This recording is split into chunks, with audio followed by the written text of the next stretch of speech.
An anthology of readings of Almighty God's words.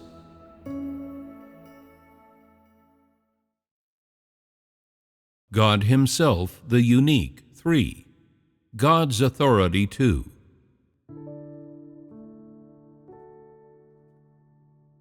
The 6 junctures in a human life. In the course of one's life, every person arrives at a series of critical junctures. These are the most fundamental and the most important steps that determine a person's fate in life. What follows is a brief description of these waymarkers that every person must pass in the course of their life.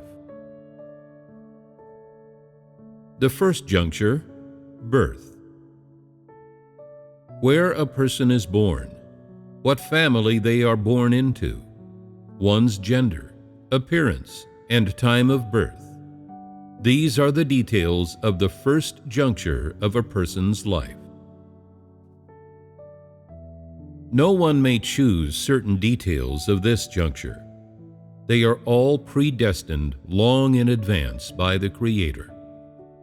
They are not influenced by the external environment in any way, and no man-made factors can change these facts, which are predetermined by the Creator.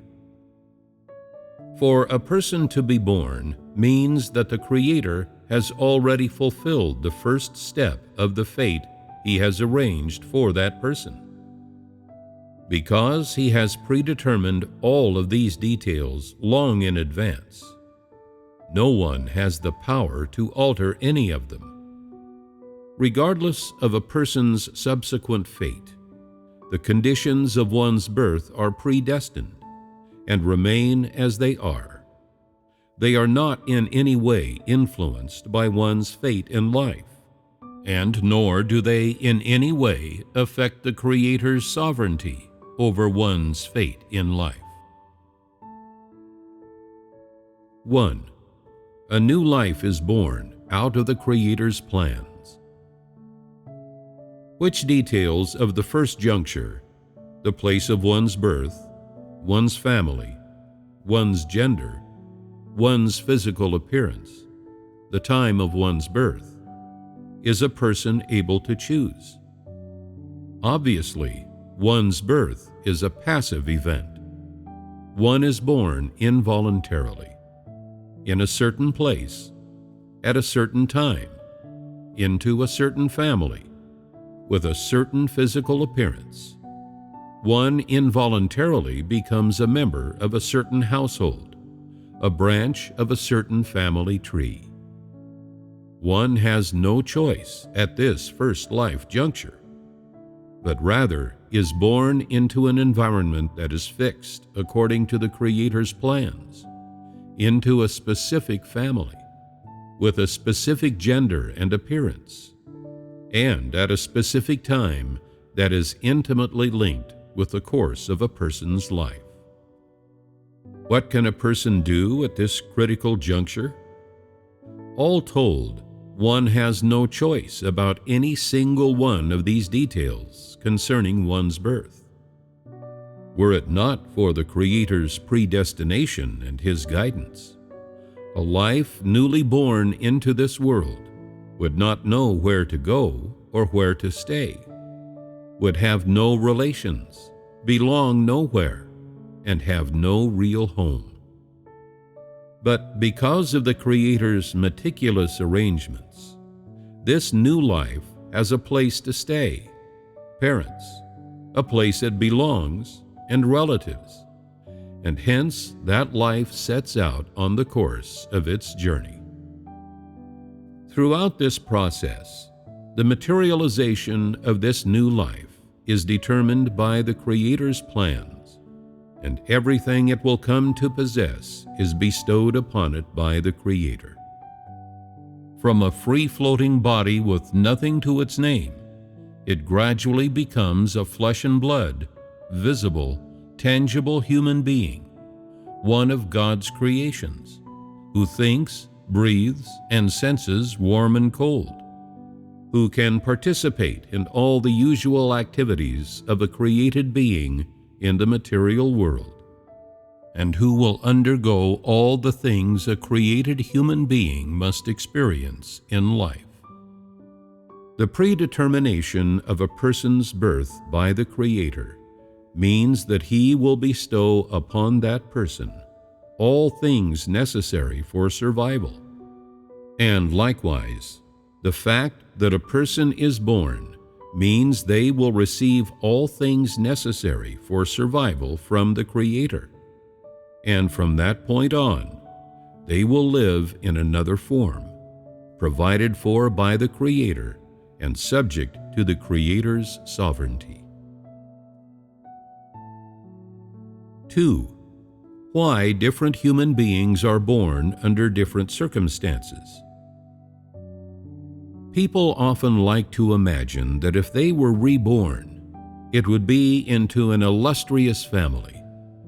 If they were women, they would look like Snow White and be loved by everybody. And if they were men, they would be Prince Charming, wanting for nothing, with the whole world at their beck and call. There are often those who labor under many illusions about their birth, and are very dissatisfied with it, resenting their family, their appearance, their gender, even the time of their birth. Yet people never understand why they are born into a particular family, or why they look a certain way. They do not know that regardless of where they are born or how they look, they are to play various roles and fulfill different missions in the Creator's management, and this purpose will never change. In the Creator's eyes, the place one is born, one's gender, and one's physical appearance are all temporary things. They are a series of minuscule jots, tiny symbols in each phase of His management of the whole mankind. And a person's real destination and outcome are not determined by their birth in any particular phase, but by the mission they fulfill in their life, and by the Creator's judgment upon them when His management plan is complete. It is said that there is a cause for every effect, and that no effect is without a cause. So one's birth is necessarily tied both to one's present life and one's previous life. If a person's death ends their current term of life, then a person's birth is the beginning of a fresh cycle. If an old cycle represents a person's previous life, then the new cycle is naturally their present life. Since one's birth is connected to one's past life as well as one's present life, it follows that the location, family, gender, appearance, and other such factors that are associated with one's birth are all necessarily related to one's past and present lives. This means that the factors of a person's birth are not only influenced by one's previous life, but are determined by one's destiny in the present life, which accounts for the variety of different circumstances into which people are born. Some are born into poor families, others into rich families. Some are of common stock, while others have illustrious lineages. Some are born in the south, others in the north. Some are born in the desert, others in verdant lands. Some people's births are accompanied by cheers, laughter, and celebrations. Others bring tears, calamity, and woe. Some are born to be treasured, others to be cast aside like weeds. Some are born with fine features, others with crooked ones. Some are lovely to look upon, others are ugly. Some are born at midnight, others beneath the blaze of the noonday sun. The births of people of all stripes are determined by the fates the Creator has in store for them. Their births determine their fates in their present lives, as well as the roles they will play and the missions they will fulfill. All this is subject to the Creator's sovereignty, predestined by Him. No one can escape their predestined lot. No one can change their birth, and no one can choose their fate. The second juncture, growing up. Depending on what kind of family they are born into, people grow up in different home environments and learn different lessons from their parents. These factors determine the conditions under which a person comes of age, and growing up represents the second critical juncture of a person's life. Needless to say, people have no choice at this juncture either. It too is fixed, prearranged. 1. The Creator planned the fixed conditions for each person's coming of age. A person cannot choose the people, events, or things they are edified and influenced by as they grow up. One cannot choose what knowledge or skills one acquires, what habits one forms. One has no say in who one's parents and relatives are, what kind of environment one grows up in, one's relationships with the people, events, and things in one's surroundings, and how they influence one's development are all beyond one's control. Who decides these things then? Who arranges them? Since people have no choice in the matter, since they cannot decide these things for themselves, and since they obviously do not take shape naturally, it goes without saying that the formation of all these people, events, and things rests in the hands of the Creator. Of course, just as the Creator arranges the particular circumstances of every person's birth, He also arranges the specific circumstances under which one grows up. If a person's birth brings changes to the people, events, and things around them, then that person's growth and development will necessarily affect them as well. For example, some people are born into poor families, but grow up surrounded by wealth. Others are born into affluent families, but cause their families' fortunes to decline, such that they grow up in poor environments. No one's birth is governed by a fixed rule, and no one grows up under an inevitable fixed set of circumstances. These are not things that a person can imagine or control. They are the products of one's fate and are determined by one's fate. Of course, at their root, these things are determined by the fate that the Creator predestines for each person. They are determined by the Creator's sovereignty over that person's fate and His plans for it. 2. The various circumstances under which people grow up give rise to different roles.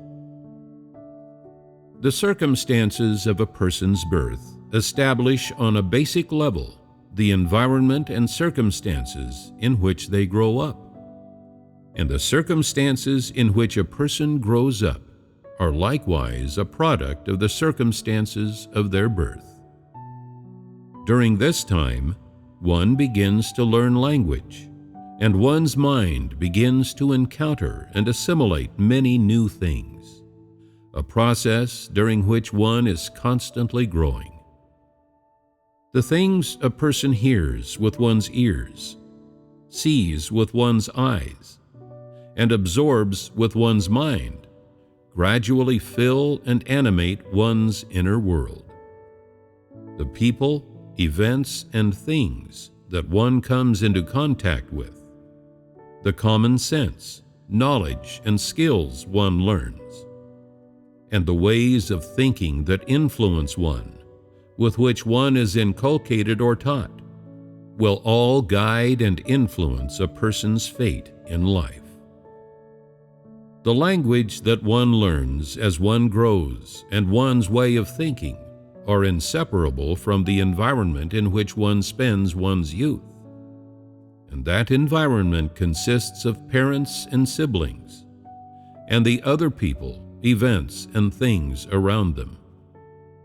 So, the course of a person's development is determined by the environment in which one grows up, and also depends on the people, events, and things that one comes into contact with during this period of time.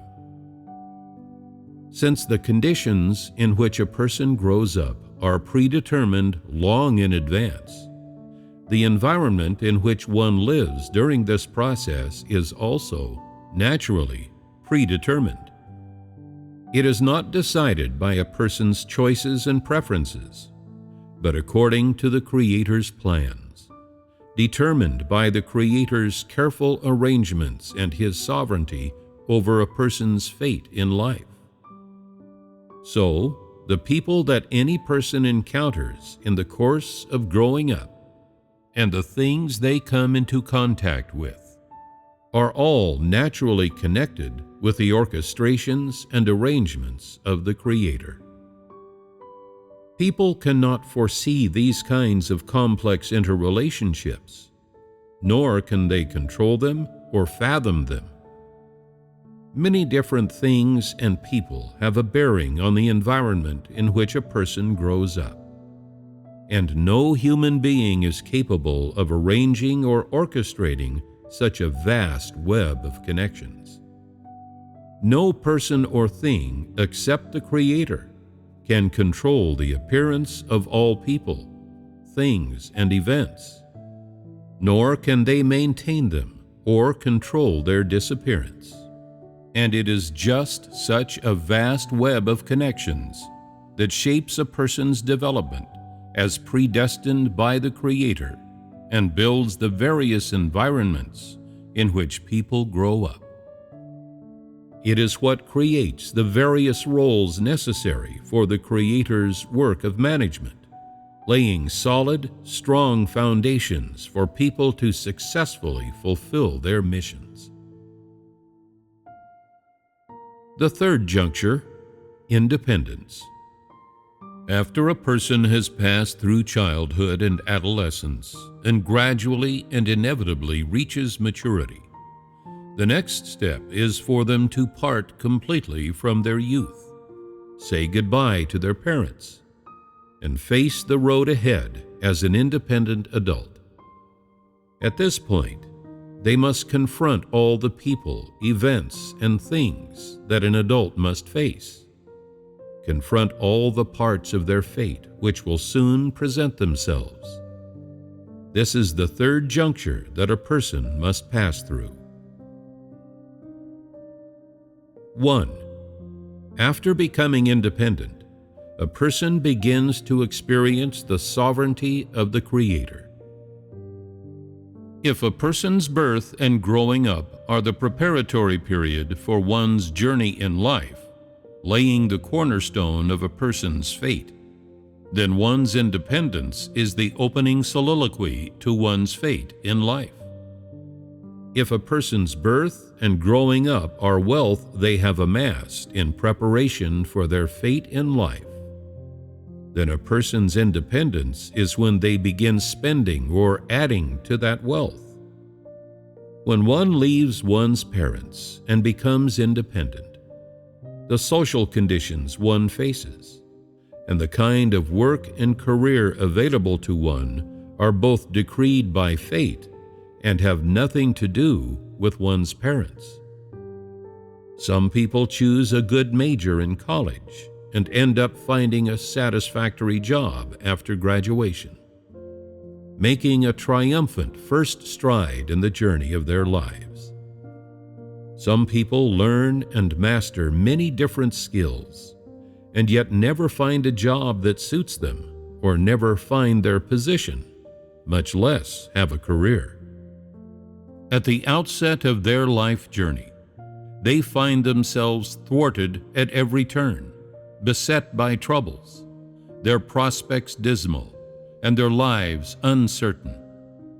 Some people apply themselves diligently to their studies, yet narrowly miss every chance to receive a higher education. They seem fated never to achieve success. Their very first aspiration in the journey of their lives having dissolved into thin air. Not knowing whether the road ahead is smooth or rocky, they feel for the first time how full of variables human destiny is, and so regard life with expectation and dread. Some people, despite not being very well educated, write books and achieve a measure of fame. Some, though almost totally illiterate, make money in business and are thereby able to support themselves. What occupation one chooses, how one makes a living, do people have any control over whether they make a good choice or a bad choice in these things? Do these things accord with people's desires and decisions? Most people have the following wishes: to work less and earn more, not to toil in the sun and rain, to dress well, to glow and shine everywhere, to tower above others, and to bring honor to their ancestors. People hope for perfection, but when they take their first steps in the journey of their lives, they gradually come to realize how imperfect human destiny is. And for the first time, they truly grasp the fact that though one can make bold plans for one's future, and though one may harbor audacious fantasies, no one has the ability or the power to realize their own dreams, and no one is in a position to control their own future. There will always be some distance between one's dreams and the realities that one must confront. Things are never as one would like them to be, and faced with such realities, people can never achieve satisfaction or contentment. Some people will go to any length imaginable, will put forth great efforts and make great sacrifices for the sake of their livelihoods and future, in an attempt to change their own fate. But in the end, even if they can realize their dreams and desires by means of their own hard work, they can never change their fates, and no matter how doggedly they try, they can never exceed what destiny has allotted them. Regardless of differences in ability, intelligence, and willpower, people are all equal before fate, which does not distinguish between the great and the small, the high and the low, the exalted and the mean. What occupation one pursues, what one does for a living, and how much wealth one amasses in life are not decided by one's parents, one's talents, one's efforts, or one's ambitions, but are predetermined by the Creator. 2. Leaving one's parents and beginning in earnest to play one's role in the theater of life. When one reaches maturity, one is able to leave one's parents and strike out on one's own. And it is at this point that one truly begins to play one's own role, that the fog lifts and one's mission in life gradually becomes clear. Nominally, one still stays closely tied to one's parents, but because one's mission and the role one plays in life have nothing to do with one's mother and father, In essence, this intimate tie breaks down as a person gradually becomes independent. From a biological perspective, people cannot help still being dependent on their parents in subconscious ways. But objectively speaking, once they are fully grown, they have entirely separate lives from their parents and will perform the roles they assume independently. Besides birth and child rearing, the parents' responsibility in their children's lives is simply to provide them with a formal environment to grow up in. For nothing except the predestination of the Creator has a bearing on a person's fate. No one can control what kind of future a person will have. It is predetermined long in advance, and not even one's parents can change one's fate. As far as fate is concerned, everyone is independent, and everyone has their own fate. So no one's parents can stave off one's fate in life or exert the slightest influence on the role one plays in life. It could be said that the family into which one is destined to be born and the environment in which one grows up are nothing more than the preconditions for fulfilling one's mission in life. They do not in any way determine a person's fate in life or the kind of destiny within which a person fulfills their mission. And so, no one's parents can assist one in accomplishing one's mission in life, and likewise, no one's relatives can help one assume one's role in life. How one accomplishes one's mission, and in what kind of living environment one performs one's role, are entirely determined by one's fate in life.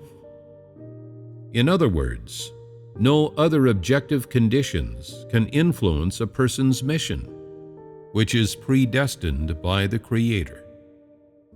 All people become mature in the particular environments in which they grow up. Then gradually, step by step, they set off down their own roads in life and fulfill the destinies planned for them by the Creator. Naturally, involuntarily, they enter the vast sea of humanity and assume their own posts in life, where they begin to fulfill their responsibilities as created beings for the sake of the Creator's predestination, for the sake of His sovereignty. The fourth juncture, marriage. As one grows older and matures, one grows more distant from one's parents and the environment in which one was born and raised, and instead begins to seek a direction in life and to pursue one's own life goals in a style different from one's parents. During this time, one no longer needs one's parents, but rather a partner with whom one can spend one's life, that is, a spouse, a person with whom one's fate is intimately entwined.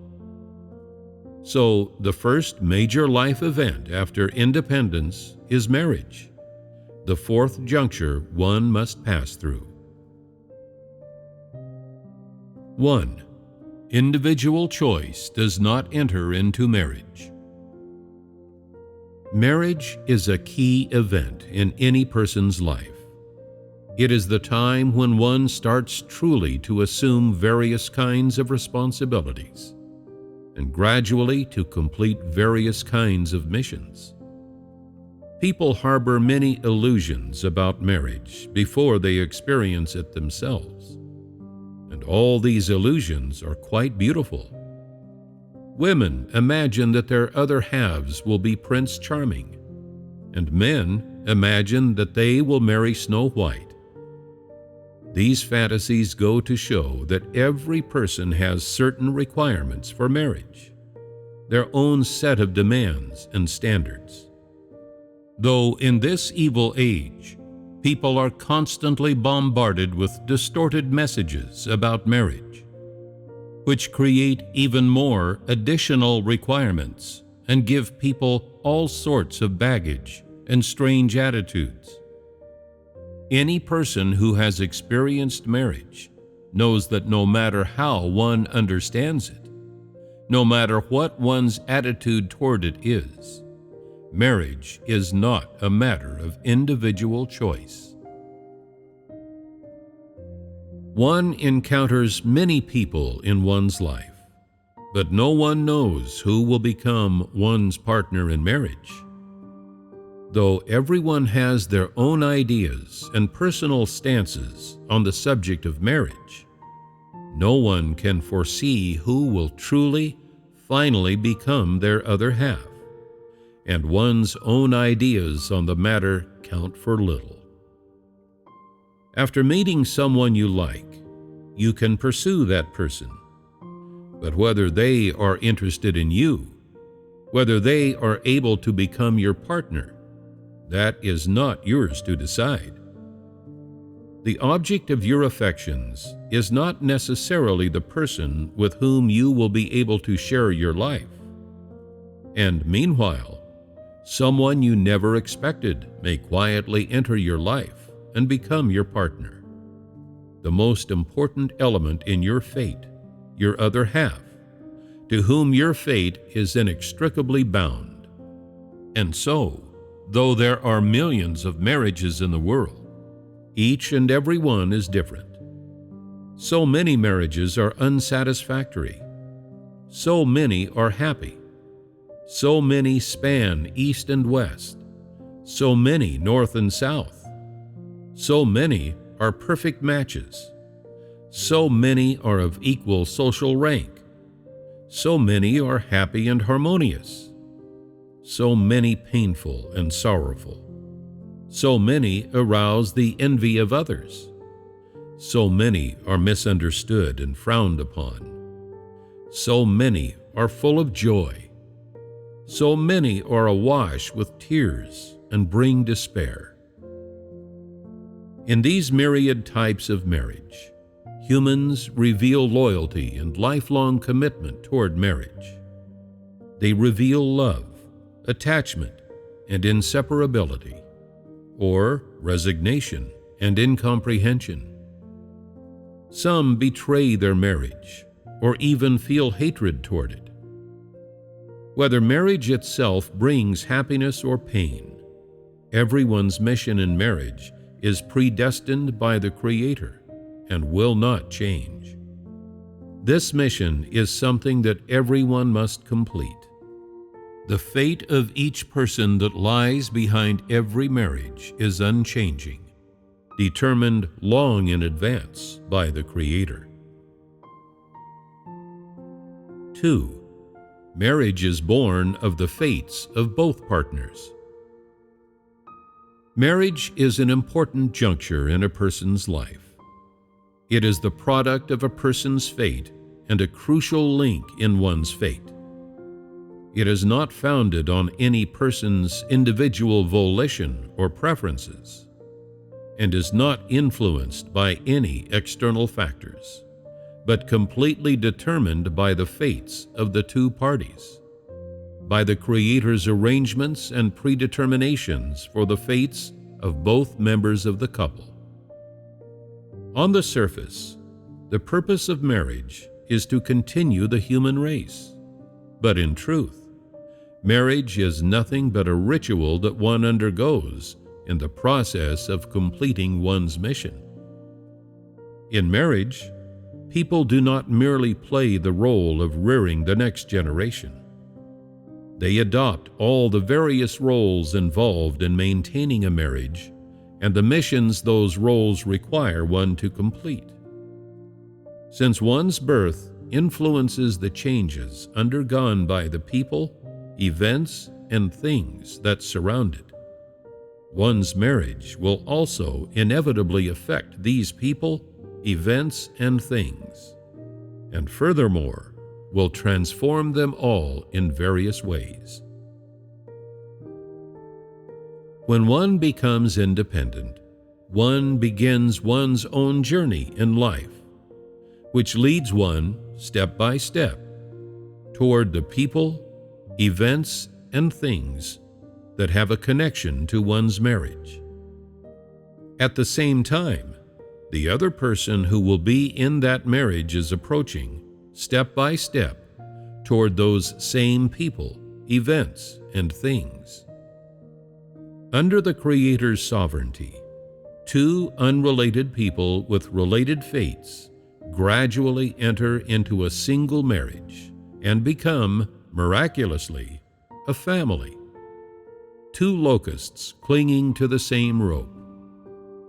So when one enters into a marriage, one's journey in life will influence and touch upon one's other half. And likewise, one's partner's journey in life will influence and touch upon one's own fate in life. In other words, human fates are interconnected, and no one can complete one's mission in life or perform one's role in complete independence from others. One's birth has a bearing on a huge chain of relationships. Growing up also involves a complex chain of relationships. And similarly, a marriage inevitably exists and is maintained within a vast and complex web of human connections, involving every member of that web and influencing the fate of everyone who is a part of it. A marriage is not the product of both members' families, the circumstances in which they grew up, their appearances, their ages, their qualities, their talents, or any other factors. Rather, it arises from a shared mission and a related fate. This is the origin of marriage, a product of human fate orchestrated and arranged by the Creator. The fifth juncture, progeny. After marrying, one begins to raise the next generation. One has no say in how many and what kind of children one has. This, too, is determined by a person's fate, predestined by the Creator. This is the fifth juncture through which a person must pass. If one is born in order to fulfill the role of someone's child, then one rears the next generation to fulfill the role of someone's parent. This shift in roles makes one experience different phases of life from different perspectives. It also gives one different sets of life experience through which one comes to know the sovereignty of the Creator, which is always enacted in the same way, and through which one encounters the fact that no one can overstep or alter the predestination of the Creator. 1. One has no control over what becomes of one's offspring. Birth, growing up, and marriage all bring disappointment of various kinds and in different degrees. Some people are dissatisfied with their families or their own physical appearance. Some dislike their parents. Some resent or have complaints about the environment in which they grew up. And for most people, among all these disappointments, marriage is the most dissatisfactory. No matter how dissatisfied one is with one's birth, maturation, or marriage, everyone who has gone through these things knows that one cannot choose where and when they were born, what they look like, who their parents are, and who their spouse is, but must simply accept the will of heaven. Yet when it comes time for people to raise the next generation, they will project all the desires they failed to realize in the first half of their lives onto their descendants. hoping that their offspring will make up for all the disappointments of the first half of their own lives. So people indulge in all kinds of fantasies about their children, that their daughters will grow up to be stunning beauties, their sons dashing gentlemen, that their daughters will be cultured and talented, and their sons brilliant students and star athletes, that their daughters will be gentle, virtuous, and sensible, and their sons intelligent, capable, and sensitive. They hope that their offspring, whether they be daughters or sons, will respect their elders, be considerate of their parents, be loved and praised by everyone. At this point, hopes for life spring afresh, and new passions are kindled in people's hearts. People know that they are powerless and hopeless in this life, that they will not have another chance or another hope to stand out from the crowd, and that they have no choice but to accept their fates. And so they project all their hopes, their unrealized desires and ideals onto the next generation, hoping that their offspring can help them achieve their dreams and realize their desires, that their daughters and sons will bring glory to the family name, become important, rich, or famous. In short, they want to see their children's fortune soar. People's plans and fantasies are perfect. Do they not know that the number of children they have, their children's appearance, abilities, and so forth, are not for them to decide? That not a bit of their children's fates is in their hands? Humans are not the masters of their own fate, yet they hope to change the fates of the younger generation. They are powerless to escape their own fates, yet they try to control those of their sons and daughters. Are they not overestimating themselves? Is this not human foolishness and ignorance? People will go to any length for the sake of their offspring, that in the end, one's plans and desires cannot dictate how many children one has, or what those children are like. Some people are penniless but beget many children. Some people are wealthy yet have not a single child. Some want a daughter but are denied that wish. Some want a son but fail to produce a male child. For some, children are a blessing. For others, they are a curse. Some couples are intelligent, yet give birth to slow-witted children. Some parents are industrious and honest, yet the children they raise are indolent. Some parents are kind and upright, but have children who turn out to be sly and vicious. Some parents are sound in mind and body, but give birth to handicapped children. Some parents are ordinary and unsuccessful, yet have children who achieve great things. Some parents are of low status, yet have children who rise to eminence. 2. After raising the next generation, people gain a new understanding of fate.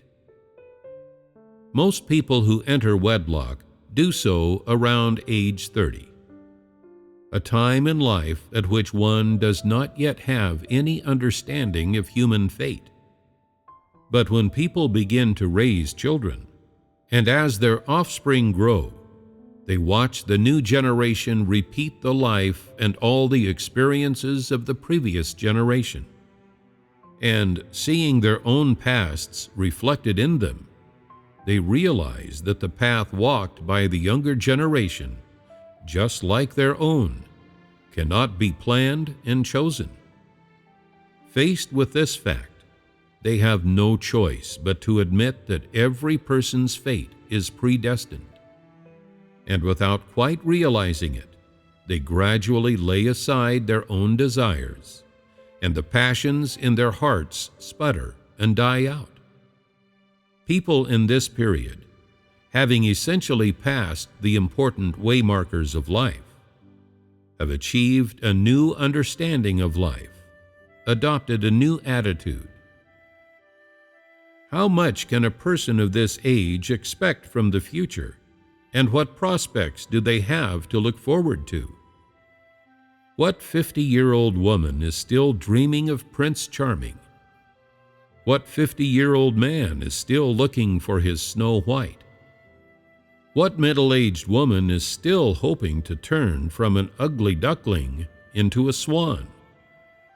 Do most older men have the same career drive as young men?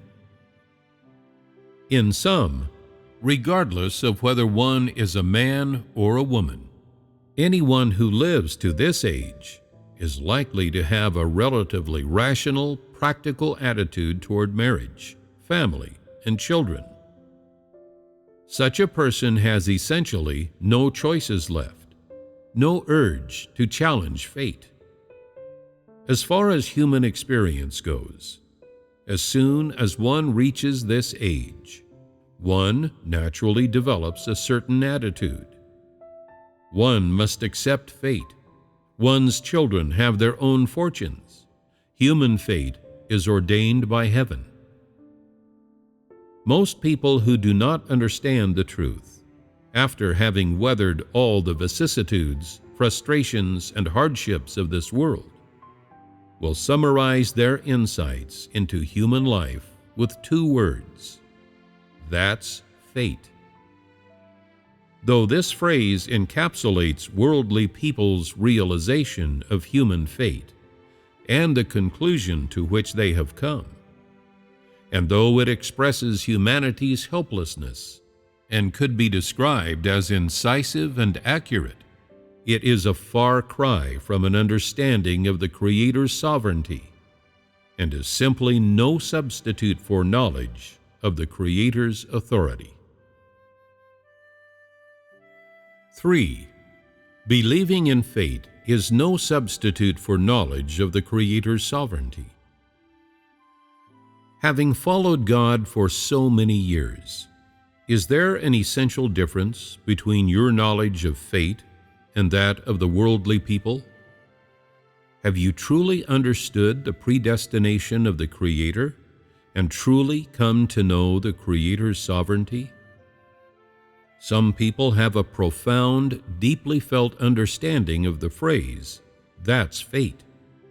Yet they do not believe in God's sovereignty in the least. They do not believe that human fate is arranged and orchestrated by God, and are unwilling to submit to the sovereignty of God. Such people are as if adrift on the ocean, tossed by the waves, drifting with the current, with no choice but to wait passively and resign themselves to fate. Yet they do not recognize that human fate is subject to God's sovereignty. They cannot on their own initiative come to know God's sovereignty and thereby achieve knowledge of God's authority, submit to God's orchestrations and arrangements, stop resisting fate, and live under God's care, protection, and guidance. In other words, accepting fate is not the same thing as submitting to the Creator's sovereignty. Belief in fate does not mean that one accepts, recognizes, and knows the Creator's sovereignty. Belief in fate is mere recognition of its truth and its superficial manifestations. This is different from knowing how the Creator rules humanity's fate, from recognizing the Creator is the source of dominion over the fates of all things, and certainly a far cry from submitting to the Creator's orchestrations and arrangements for humanity's fate. If a person only believes in fate, even if they feel deeply about it, but is not thereby able to know and recognize the Creator's sovereignty over the fate of humanity, to submit to it and accept it, then their life will nonetheless be a tragedy, a life lived in vain, a void. They will still be unable to come under the Creator's dominion, to become a created human being in the truest sense of the term, and to enjoy the Creator's approval. A person who truly knows and experiences the Creator's sovereignty should be in an active state, not a state that is passive or helpless. While such a person would accept that all things are fated, they should possess an accurate definition of life and fate. Every life is subject to the Creator's sovereignty. When one looks back on the road one has walked, when one recollects every phase of one's journey, one sees that at every step, whether one's journey was arduous or smooth, God was guiding one's path, planning it out. It was God's meticulous arrangements, His careful planning, that led one, unknowingly, to today. To be able to accept the Creator's sovereignty, to receive His salvation, what great fortune that is! If a person has a negative attitude toward fate, it proves that they are resisting everything that God has arranged for them, that they do not have a submissive attitude. If one has a positive attitude toward God's sovereignty over human fate, then when one looks back upon one's journey, when one truly comes to grips with God's sovereignty, one will more earnestly desire to submit to everything that God has arranged, will have more determination and confidence to let God orchestrate one's fate and to stop rebelling against God.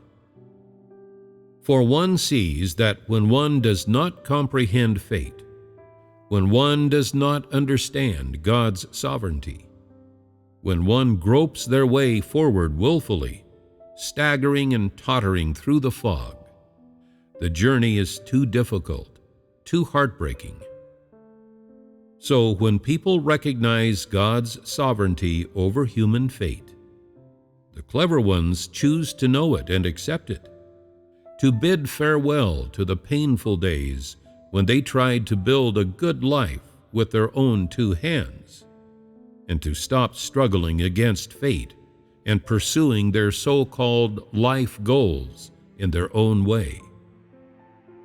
When one does not have God, when one cannot see Him, when one cannot clearly recognize God's sovereignty, every day is meaningless, worthless, miserable. Wherever one is, whatever one's job is, one's means of living and the pursuit of one's goals bring one nothing but endless heartbreak and suffering without relief, such that one cannot bear to look back on one's past. Only when one accepts the Creator's sovereignty, submits to His orchestrations and arrangements, and seeks true human life, will one gradually begin to break free from all heartbreak and suffering, and to be rid of all the emptiness of life. 4. Only those who submit to the Creator's sovereignty can attain true freedom. Because people do not recognize God's orchestrations and God's sovereignty, they always face fate defiantly and with a rebellious attitude. And they always want to cast off God's authority and sovereignty and the things fate has in store, hoping in vain to change their current circumstances and alter their fate. But they can never succeed and are thwarted at every turn. This struggle, which takes place deep in one's soul, brings profound pain of the sort that carves itself into one's bones, as one fritters away their life all the while. What is the cause of this pain? Is it because of God's sovereignty, or because a person was born unlucky? Obviously, neither is true. At bottom, it is caused by the paths people take, the ways they choose to live their lives. Some people may not have realized these things, but when you truly know, when you truly come to recognize that God has sovereignty over human fate, when you truly understand that everything God has planned for you and decided for you is a great benefit and protection, then you feel your pain begin to lighten, and your whole being becomes relaxed, free, liberated. Judging from the states of the majority of people, they objectively cannot truly come to terms with the practical value and meaning of the Creator's sovereignty over human fate. Even though, on a subjective level, they do not want to keep on living as they did before and want relief from their pain. Objectively, they cannot truly recognize and submit to the Creator's sovereignty, and still less do they know how to seek out and accept the Creator's orchestrations and arrangements. So, if people cannot truly recognize the fact that the Creator has sovereignty over human fate and over all human matters, if they cannot truly submit to the Creator's dominion, then it will be difficult for them not to be driven and fettered by the idea that one's fate is in one's own hands. It will be difficult for them to shake off the pain of their intense struggle against fate and the Creator's authority. And needless to say, it will also be hard for them to become truly liberated and free, to become people who worship God.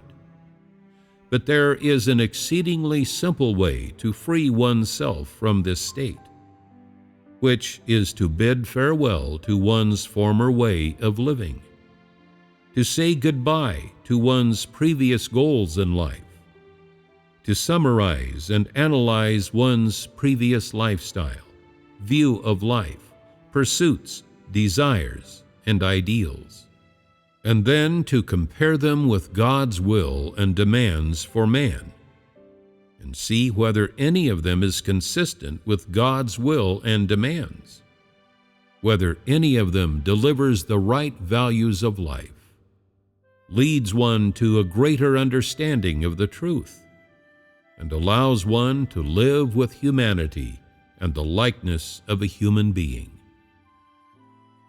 When you repeatedly investigate and carefully dissect the various goals that people pursue in life and their myriad ways of living, you will find not one of them conforms to the Creator's original intention with which He created humanity. All of them draw people away from the Creator's sovereignty and care. They are all traps which cause people to become depraved and which lead them to hell. After you recognize this, your task is to lay aside your old view of life. Stay far from various traps. Let God take charge of your life and make arrangements for you. It is to try only to submit to God's orchestrations and guidance, to live without individual choice, and to become a person who worships God. This sounds easy, but is a hard thing to do. Some people can bear the pain of it, others cannot. Some are willing to comply, others are unwilling. Those who are unwilling lack the desire and the resolution to do so. They are clearly aware of God's sovereignty, know perfectly well that it is God who plans out and arranges human fate. And yet they still kick and struggle and remain unreconciled to laying their fates in God's palm and submitting to God's sovereignty. Moreover, they resent God's orchestrations and arrangements. So there will always be some people who want to see for themselves what they are capable of. They want to change their fates with their own two hands, or to achieve happiness by their own power, to see whether they can overstep the bounds of God's authority and rise above God's sovereignty. The tragedy of man is not that he seeks a happy life, not that he pursues fame and fortune, or struggles against his own fate through the fog, but that after he has seen the Creator's existence, after he has learned the fact that the Creator has sovereignty over human fate, he still cannot mend his ways, cannot pull his feet out of the mire, but hardens his heart and persists in his errors. He would rather keep thrashing in the mud, vying obstinately against the Creator's sovereignty, resisting it until the bitter end, all without the slightest shred of contrition. It is only when he lies broken and bleeding that he at last decides to give up and turn back. This is true human sorrow. So I say, those who choose to submit are wise, and those who choose to struggle and flee are foolish indeed.